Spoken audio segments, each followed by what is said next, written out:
ಈ ಕಥೆನ ನಮ್ಮ ರಾಮನಾರಾಯಣ ಅವ್ರಿಗೆ ಹೇಳಿದೆ, ರಾಮನಾರಾಯಣ ಈ ಥರ ಮಾಡೋಣ ಅಂತ. ಅವರು ಸ್ವಲ್ಪ ಇದು ಒಂದು ಸ್ವಲ್ಪ ಓಲ್ಡ್ ಥರ ಆಗ್ಬಿಡ್ತದೆ, ಇತ್ತೀಚಿಂದ ಯಾವ್ದಾದ್ರು ಲೇಟೆಸ್ಟ್ ಇಲ್ಲ, ಇದು ಚೆನ್ನಾಗಿದೆ, ಇದು ಬಂದ್ಬಿಟ್ಟು ಇತ್ತೀಚೆಗೆ ಮೊಬೈಲ್ ಇಲ್ಲದೆ ಯಾರು ಇರೋದಿಲ್ಲ. ಇವಾಗ ಗಂಡ ಹೆಂಡತಿನ ಬಿಟ್ಟಿರ್ತಾಳೆ, ಹೆಂಡತಿ ಗಂಡನ್ ಬಿಟ್ಟಿರ್ತಾನೆ, ಮೊಬೈಲ್ ಬಿಟ್ಟು ಯಾರು ಇರೋದಿಲ್ಲ ಒಂದೇ ಒಂದು ಗಂಟೆ. ನೀವು 1 ಗಂಟೆ ಎಲ್ಲರೂ ಈಗ ಮೊಬೈಲ್ ಆಫ್ ಮಾಡಿ ಆಗಲ್ಲ, ಯಾರೋ ಮಾಡಲ್ಲ. ಪರಿಸ್ಥಿತಿ ಇವತ್ತು ಹಂಗಿದೆ. ನಾವು ಮೊಬೈಲ್ಗೆ ಅಷ್ಟು ಅಡಿಕ್ಟ್ ಆಗ್ಬಿಟ್ಟಿದ್ದೀವಿ. ಅದಕ್ಕೆ ಒಂದು ಸಾಂಗ್ ಕೂಡ ನನ್ನ ಸಾಂಗ್ ನೀವು ನೋಡಿದ್ರಿ, ಮೊಬೈಲ್ ಇಲ್ಲ ಅಂದ್ರೆ ನಾವು ಮೆಂಟ್ಲಾಗ್ಬಿಡ್ತೀವಿ ಅಂತ ಒಂದು ಲೈನ್ ನಾನು ಬರ್ದಿದ್ದೀನಿ.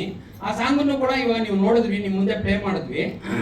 ಅಂತ ಪರಿಸ್ಥಿತಿ ಇವತ್ತು ನಮ್ಗಿದೆ. ಮುಂಚೆ ಒಂದು ಕತೆ, ಒಂದು ಕಾದಂಬರಿ, ಒಂದು ಪುಸ್ತಕ ಓದೋರು, ಎಲ್ಲಾದ್ರೂ ಟೈಮ್ ಸಿಕ್ಕಿದ್ರೆ ಸಾಕು ಒಂದು ಪುಸ್ತಕ ಕೈಯಲ್ಲೇ ಇಟ್ಕೊಂಡು ಹೋಗೋರು. ಎಲ್ಲೋದ್ರು ಒಂದು ಕತೆ ಓದೋರು, ಒಂದು ಕಾದಂಬರಿ ಓದೋರು, ಇಲ್ಲ ಒಂದು ನ್ಯೂಸ್ ಪೇಪರ್ ಆದ್ರೂ ಇರೋದು ಕೈಯಲ್ಲಿ. ಇವಾಗ ಪ್ರತಿಯೊಬ್ಬರ ಕೈಯಲ್ಲೂ ಮೊಬೈಲೇ. ನೀವು ಒಂದು ಡಾಕ್ಟರ್ ಶಾಪ್ ಹೋಗಿ ಲೈನಲ್ಲಿ ನಿಂತ್ಕೊಳ್ಳಿ, ಅಲ್ಲಿ ಕುತ್ಕೊಂಡಿರಿ ಲೈನಲ್ಲಿ, ಅವರು ಪಕ್ಕದವ್ರನ್ನ ನಿಮ್ ಕಷ್ಟ ಏನೋ ಸುಖ ಯಾರು ಕೇಳೋದಿಲ್ಲ. ಎಲ್ಲ ಬಂದು ಕುತ್ಕೋತಾರೆ, ಅವ್ರವ್ರ ಮೊಬೈಲ್ ಆನ್ ಮಾಡ್ಕೊಂಡು ಕುತ್ಕೋತಾರೆ. ಮೊಬೈಲೇ ಇವತ್ತು ಸರ್ವಸ್ವ ಆಗ್ಬಿಟ್ಟಿದೆ. ಅದಕ್ಕೋಸ್ಕರ ಈಗ ಈ ಮೊಬೈಲ್ ಇಂದ ಮಕ್ಕಳಿಗೆಲ್ಲ ತುಂಬಾ ತೊಂದರೆ ಆಗ್ತಾ ಇದೆ. ಇನ್ ಫ್ಯೂಚರ್ ಬಹಳ ಕಷ್ಟ ಆಗ್ತದೆ. ಮೊಬೈಲ್ ಇಂದ ಒಂದಲ್ಲ ಎರಡಲ್ಲ ನಾನಾ ರೀತಿ ಕಾಯಿಲೆಗಳು ಬರ್ತವೆ. ಅದೇ ಆ ಒಂದು ಸಾಂಗನ್ನು ಇವಾಗ ಕೇಳಿದ್ರಿ, ಮೊಬೈಲ್ ಇಂದ ಕಣ್ಣು, ಕಿವಿ, ಕಿಡ್ನಿ ಎಲ್ಲ ಫೇಲ್ಯೂರು ಅಂತ ಅಂದ್ಬಿಟ್ಟು ನಾನು ಒಂದು ಸಾಂಗನ್ನು ಒಂದು ಬರ್ದಿದ್ದೀನಿ. ಇನ್ನು ಫ್ಯೂಚರ್ ಅಲ್ಲಿ ಅದರಿಂದ ಬಹಳ ತೊಂದರೆ ಆಗ್ಬೋದು ಅಂತ ಒಂದು ನನ್ನ ಅನಿಸಿಕೆ. ಮತ್ತು ಒಂದು ಕೆಲವು ರಾಜ್ಯಗಳಲ್ಲಿ ನೋಡಿದೆ, ಟಿವಿಯಲ್ಲಿ ಬರುವಂತ ಒಂದು ಇದನ್ನ ನೋಡ್ಬಿಟ್ಟು ಅವರು ಈ ಮೊಬೈಲ್ಗಳನ್ನ, ಮೊನ್ನೆನೂ ಉತ್ತರ ಪ್ರದೇಶದಲ್ಲಿ ಮೊಬೈಲ್ಗಳೆಲ್ಲ ಹುಡುಗರೆಲ್ಲ ಸೇರ್ಕೊಂಡು ಒಂದು ಊರಲ್ಲಿ ಅವರು ಎಲ್ಲರ ಮೊಬೈಲ್ನ ಸ್ಮಾರ್ಟ್ ಫೋನ್ಗಳನ್ನೆಲ್ಲ ಹೊಡೆದಾಕಿದ್ದಾರೆ.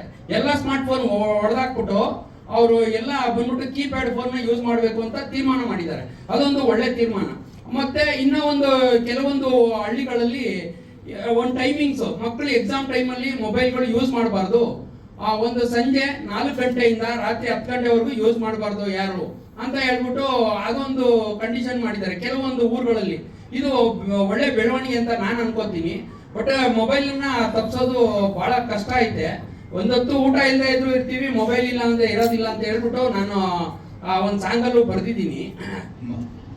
ಸರ್ವಂತರ್ಯಾಮಿ ಚಿತ್ರ ಟ್ರೈಲರ್ಗೆ ಎಲ್ಲರೂ ಬಂದಿದ್ದೀರಾ, ನಿಜವಾಗ್ಲೂ ಖುಷಿ ಆಗ್ತಿದೆ. ನಿಮ್ಮೆಲ್ಲರಿಗೂ ನಮಸ್ಕಾರ. ನಂದು ಇದು 65ನೇ ಸಿನಿಮಾ.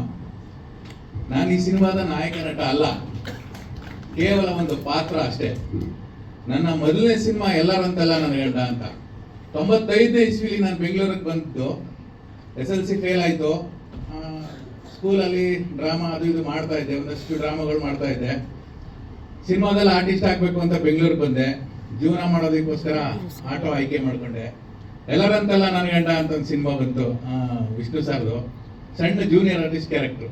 ಏನಂದ್ರೆ ಹೆಣ್ಣೊಳಗೆ ಉಮಾಶ್ರೀ ಅಮ್ಮನು ಮತ್ತೆ ವಿಷ್ಣು ಸಾರು ಮನೆಗೆ ಬರ್ತಾರೆ, ಪ್ರೇಮ್ ಅವ್ರ ಮನೆಗೆ, ಗೇಟ್ ತೆಗೆಯುವಂಥ ಕ್ಯಾರೆಕ್ಟ್ರು. ಸಿನಿಮಾ ರಿಲೀಸ್ ಆಯಿತು. ಇದೇ ಥಿಯೇಟ್ರು ಪ್ರಮೋದ್. ಸಿನಿಮಾ ನೋಡೋಕ್ಕೆ ಅಂತ ಬರ್ತೀನಿ. ಅವತ್ತು ನನ್ನ ಹತ್ರ ದುಡ್ಡಿಲ್ಲ, ಬರೀ 4 ರೂಪಾಯಿ ಕಮ್ಮಿ ಇರುತ್ತೆ, cinema ನೋಡೋಕ್ಕಾಗಲ್ಲ.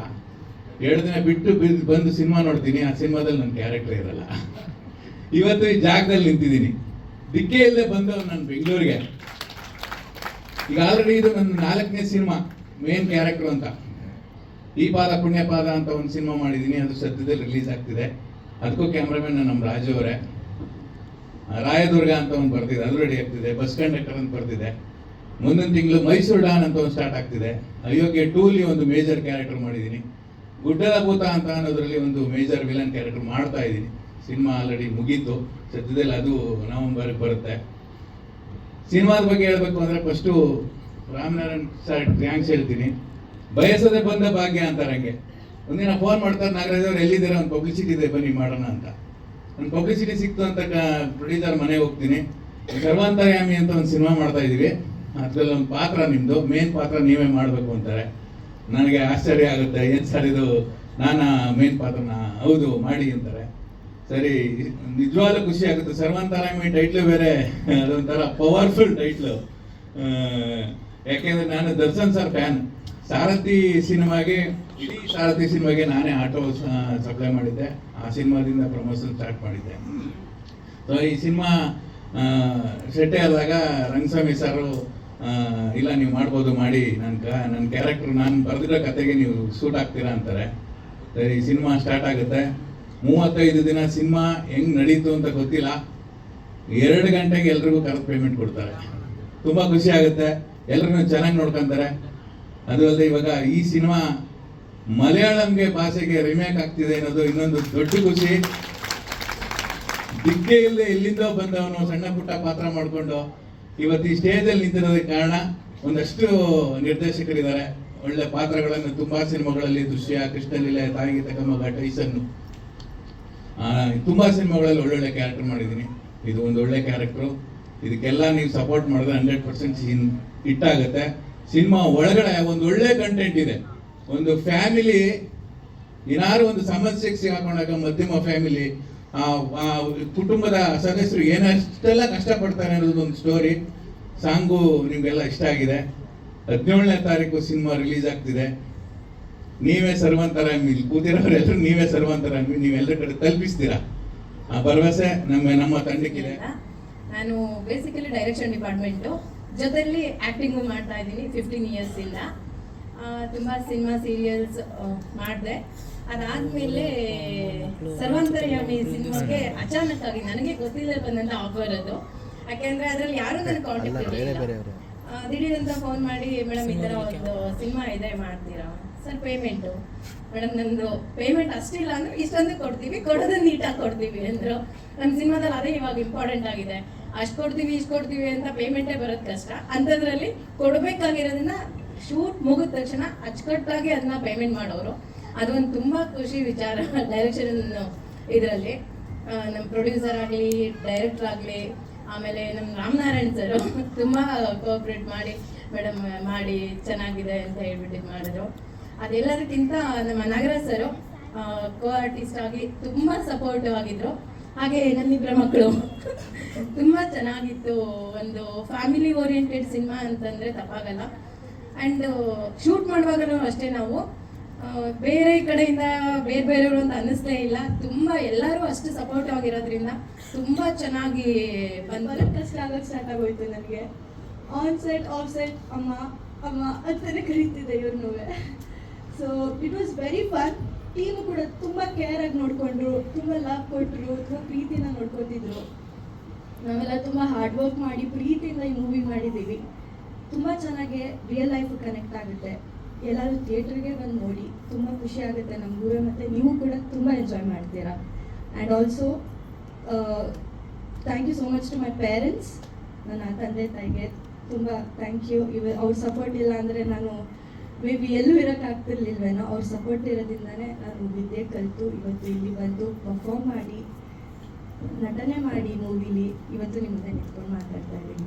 Thank you so much. ಬೇಗ ಎಲ್ಲರೂ ಥಿಯೇಟ್ರಲ್ಲಿ ಸಿಗೋಣ. ನಮ್ಮ ಮನೆ ಬಿಟ್ಟು ಬಂದಿದ್ದೀವಿ, ಶೂಟಿಂಗ್ ಮಾಡೋಕ್ಕೆ ಅಂತ ಬಂದಿದ್ದೀವಿ ಅಂತ ಅನಿಸ್ಲಿಲ್ಲ. ನಾನು ಇವಾಗ ನಮ್ಮ ಅಮ್ಮ ನೋಡ್ತಾ ಇದ್ದರೆ ಮಮ್ಮಿ ಮಮ್ಮಿ ಅಂತಲೇ ಓಡೋಗ್ಬಿಡ್ತೀನಿ, ಎಲ್ಲಿ ನೋಡಿದ್ರು ಹಾಗೆ. I am happy for this opportunity. ನಾವೆಲ್ಲರೂ ಸೇರಿ ಒಂದು ಮೆಸೇಜ್ ನಿಮ್ಮೆಲ್ಲರಿಗೂ ಕೊಡೋಕ್ಕೆ ಅಂತ ಟ್ರೈ ಮಾಡ್ತಾ ಇದ್ದೀವಿ.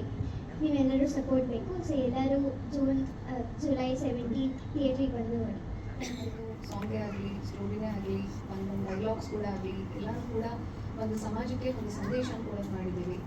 ಆ್ಯಕ್ಚುಲಿ ಅಪ್ಪನ ಕನಸು ಅವಾಗಿಂದ ಮೂವಿಗೆ ಬರಬೇಕು, ಏನೋ ಒಂದು ಮಾಡಬೇಕು. ಆ್ಯಸ್ ಯೂಶ್ವಲ್ ಎಲ್ಲರ ಥರ ಅಪ್ಪನ ಮನೆ ಜವಾಬ್ದಾರಿ ಬರೋಕ್ಕಾಗಲಿಲ್ಲ. ಸೊ ಇಷ್ಟು ದಿನ ನಮಗೆ ಸಪೋರ್ಟ್ ಮಾಡಿದ್ರು, ನಿಮ್ಮ ಗುರಿ ಏನಿದೆ ತಲುಪಿ ಅಂತ ಹೇಳಿ. ಸೊ ನಮ್ದು ಇವಾಗ ಒಂದಾಯಿತು. ಸೊ ಇವಾಗ ಅಪ್ಪನಿಗೂ ಕೂಡ ಅವ್ರ ಗುರಿ ಕೂಡ ತಲುಪಬೇಕು. ಅವ್ರದ್ದು ಒಂದು ಆಸೆ ಅಂತ ಇರುತ್ತೆ, ಅದನ್ನು ಈಡೇರಿಸ್ಕೋಬೇಕು. ಒಂದು ಮೆಸೇಜ್ ಇದೆ, ತುಂಬ ಚೆನ್ನಾಗಿದೆ ಮೆಸೇಜು.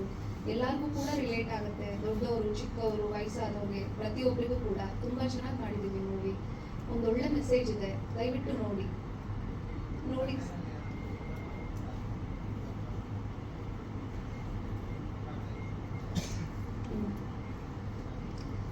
ಅದೇ ನಮ್ಮ ಏಜ್ ರಿಲೇಟೆಡು, ನಮಗೂ ಚಿಕ್ಕವ್ರಿಗೆ ಒಂದು ಸ್ವಲ್ಪ ಮೈಂಡ್ಸೆಟ್ ಎಲ್ಲ ಹೆಂಗಿರುತ್ತೆ ಅದಕ್ಕೆಲ್ಲ ಕೇಳ್ತಿದ್ದೆ ಅಷ್ಟೇ. ಅದು ಬಿಟ್ಟರೆ ಜಾಸ್ತಿ ಇನ್ವಾಲ್ವ್ಮೆಂಟ್ ಎಲ್ಲ ಏನಾಗಿಲ್ಲ. ಯಾಕಂದರೆ ಅದು ಅಪ್ಪನ ಕನಸು, ಅಪ್ಪನ ಹೆಂಗೆ ಬೇಕು ಗೊತ್ತಿರುತ್ತೆ, ನಮ್ಗೆ ಅಷ್ಟೊಂದು ಐಡಿಯಾ ಇಲ್ಲ. ಬಟ್ ಒಂದು ಮೆಸೇಜ್ ಅಂತ ತೊಗೊಂಡಾಗ ಹೌದು ಇದು ಇದಕ್ಕೆ ಅಂತ ಹೇಳಿ ಅರ್ಥ ಮಾಡ್ಕೊಳ್ಳೋ ಅಷ್ಟೊಂದು ಗೊತ್ತಾಗುತ್ತೆ. ಸೊ ಆ ಥರ ಸಪೋರ್ಟ್ ಮಾಡಬೇಕು ಅಷ್ಟೇ.